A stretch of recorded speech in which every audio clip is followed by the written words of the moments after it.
This is the 2025 Volvo EX90. It is a 7-passenger SUV. It is all electric and it is all new for Volvo.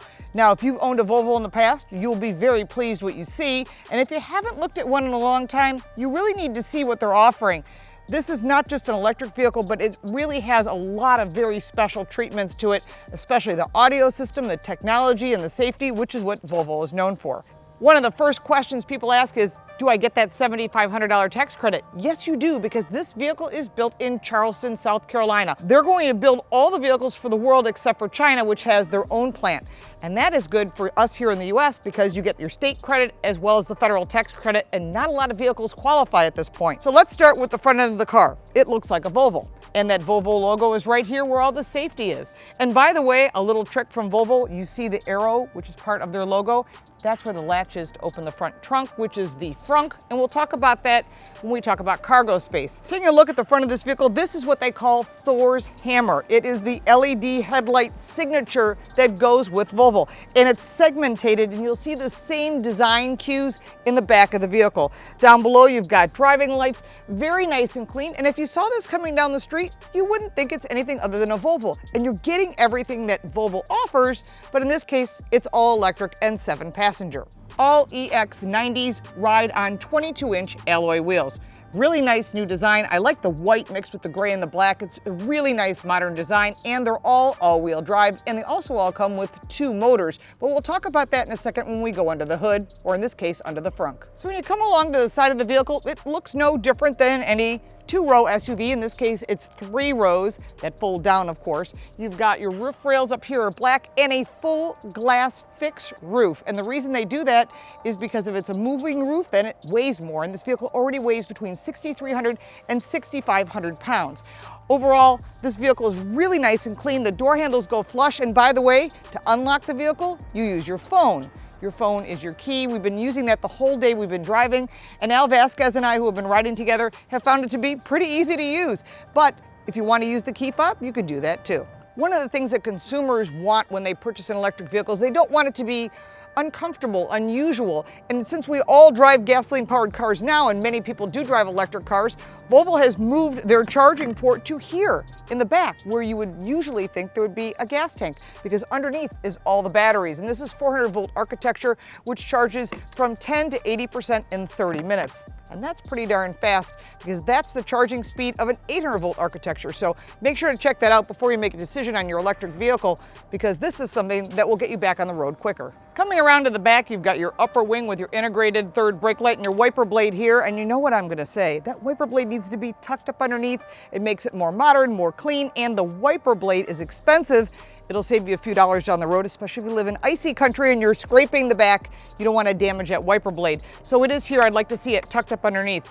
LED lights that are really nice and staggered along here. EX90 Volvo here. And then, of course, all of this nice and clean because there's no exhaust pipes. Really nice design overall. Again, I'd like to see that wiper blade tucked up.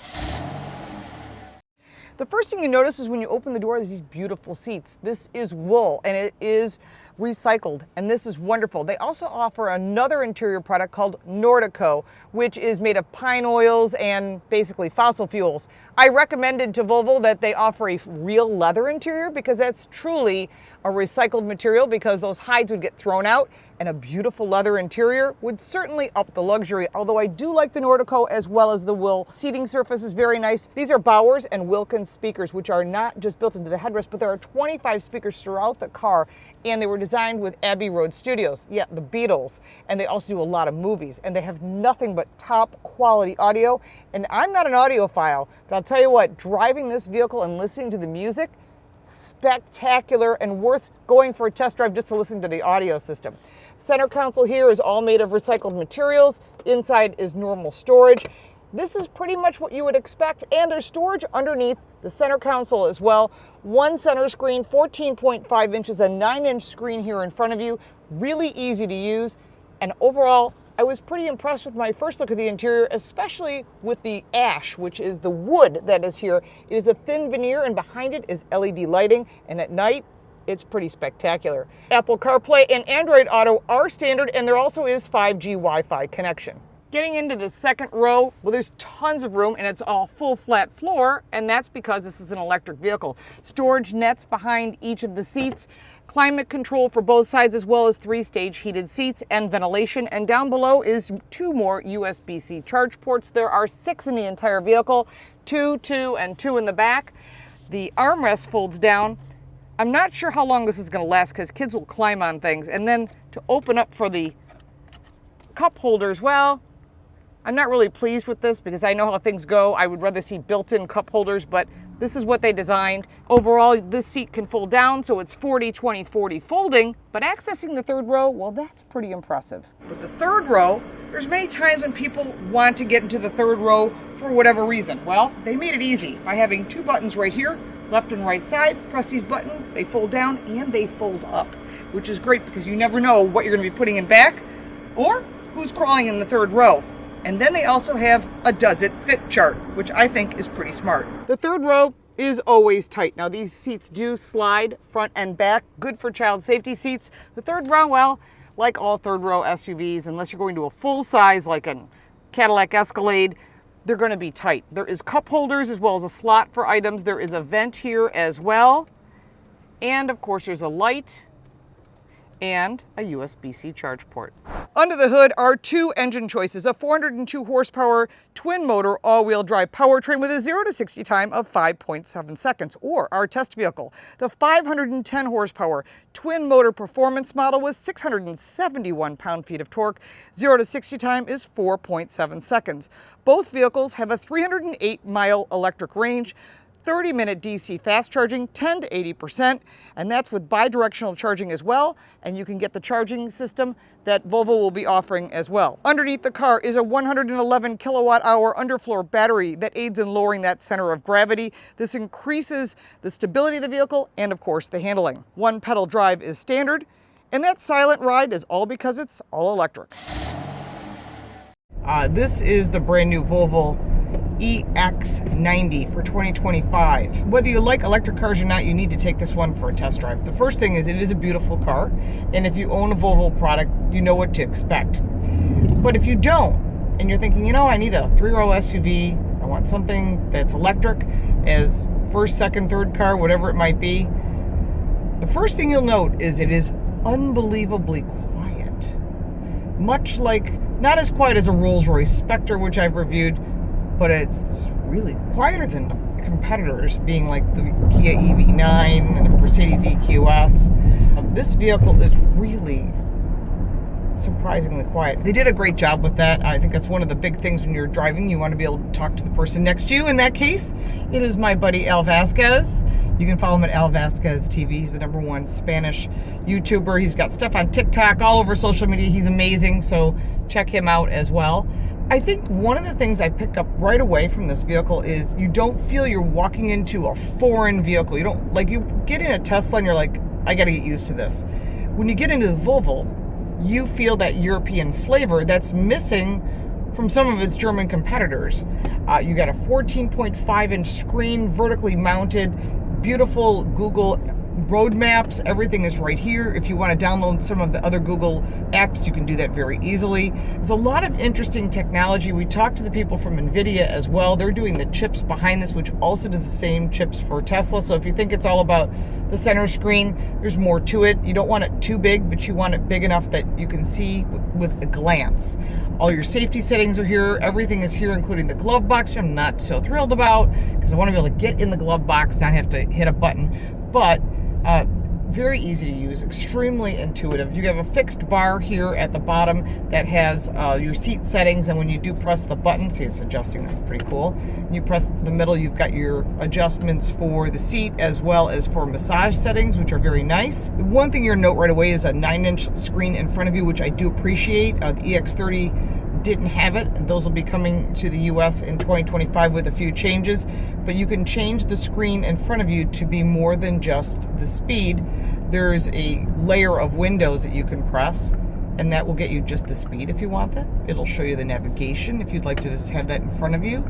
You can press it again, it'll have the safety. The safety system is pilot assist, and this is on all of the lineup. And one of the things I like about it is, besides the fact that Volvo wants to be 0 deaths in their cars across their full lineup, and they've been adding more and more safety. Remember, they're the ones that invented the seatbelt, so safety is what Volvo has always been about. And there are cameras all around the vehicle, 25 of them. There's lidar, there's radar, and we got to talk to some of the people internally with that as well. And one of the things that they told us is this is the step toward autonomous driving. And consumers want the safety. They don't want to have to necessarily have to press buttons to make that happen, but this is all built into the system, which I really appreciate, and it's standard across the lineup, which I also appreciate because some of the competitors charge up for all those goodies that you want, and this is all built in. Now, one of the things it does have is lane guidance, essentially, I will call it. It is not autonomous driving. Even Tesla that says they have it, it is not autonomous driving. There is nothing available on the market, which is no pedals and no steering wheel. That would be level 5. So what they have is cameras that read the lane markings, and you push down on the shift lever, which is one of the stalks on the right side. Hold it there for a moment, and if it's available, it will pick up. So the steering assist will turn the lanes green when it can take over. And at this point, because we're on curvy roads, it's making a decision that it would like to have a moment.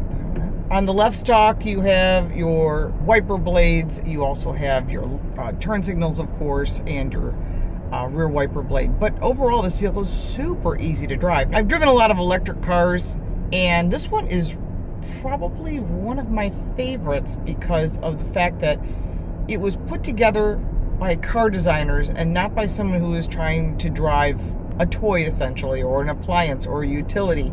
This really has a nice experience. It is not a driver's car. It was not meant to be a driver's car, but it is easy to drive. Now, there are 2 drive modes. There's a soft and a firm for the suspension, and you can put it into performance all-wheel drive. You can take it off the one-pedal drive and drive it as you would any car, and you won't notice the difference.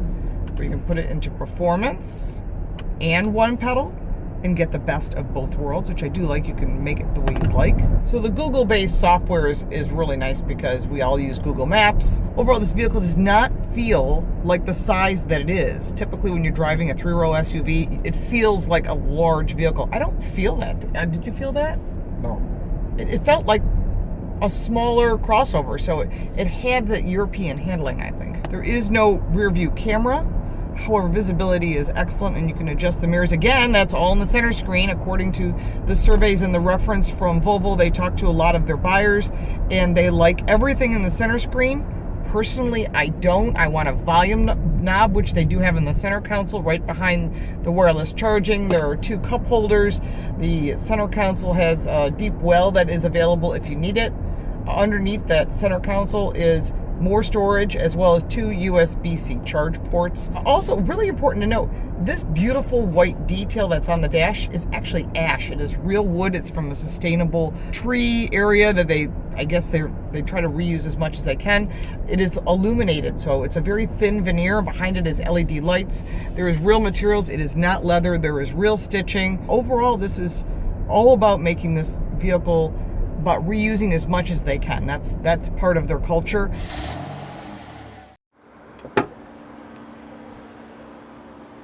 Under the hood, there's about a cubic foot of storage.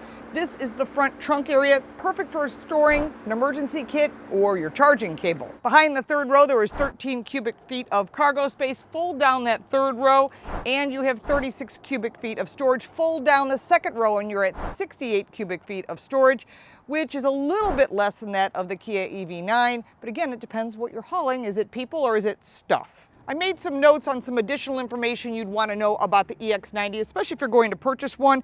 It's got dual chamber air suspension, and it has 2 different settings. Really nicely done because it's a nice, quiet, comfortable ride. Again, this is not a driver's car. This is a really comfortable, very safe vehicle. In addition, there is a torque vectoring system that is on this, and what that really means is when you're going on an on-ramp and it's curved, the car will stay within the lanes. Really nicely done. There's cameras here all the way around. You'll notice those are there for that pilot assist, which keeps you within the lanes. Additionally, on the suspension, there are hydro bushings, both front and rear, because there are two motors. And what that does is it keeps the vehicle planted. You have a low center of gravity, which makes the suspension ride really nice and comfortable, especially when you got a family with you, because that's what you're going to be doing with this type of vehicle. There are some pros and cons when it comes to the 2025 Volvo EX90. First off, elegant interior styling. I really love what they've done to this vehicle, both inside and out. The Google-based technology is very easy to use, which is great because some of these get really complicated, especially on some of the competitors, which we'll list in just a second. Strong acceleration and the amazing audio system we keep talking about because it really is that amazing. On the negative side, it's not a driver's car. It's not meant to be. There is no button for the glove box, and we did have a time, this is our pre-production cars, we couldn't get the glove box open, and if you had your phone in there or your wallet, you might get a bit upset about that. In addition, there's no rear view camera. So the rear view mirror is a rear view mirror. I'd like to see a rear view camera like the competitors offer. And there is no leather option, which I think would up the elegance factor of this vehicle because the price of this is a little bit much. Now let's talk about the prices for the 2025 EX90. The twin motor, which is the entry level, starts at $79,995. Remember, there is that federal tax credit and there could be a state tax credit depending upon where you live. The twin motor performance, our test vehicle, came in at $84,995, but the test vehicle had every option possible, bringing this vehicle in at $93,345. There are only a few competitors in this category, as Ford has announced they're not going to create a competing three-row SUV that's all electric. So that leaves you with the Kia EV9, the Tesla Model X,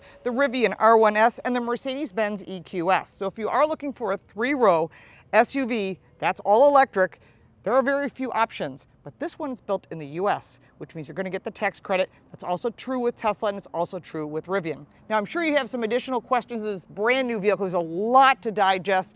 Put them down in the comments below. I'm more than happy to start the conversation. If you got value from this video, please like and subscribe. If you'd like to buy me a cup of coffee and support our channel, the link is down below, plus all the ways to reach me. I'm Lauren Fix. Thanks so much for watching.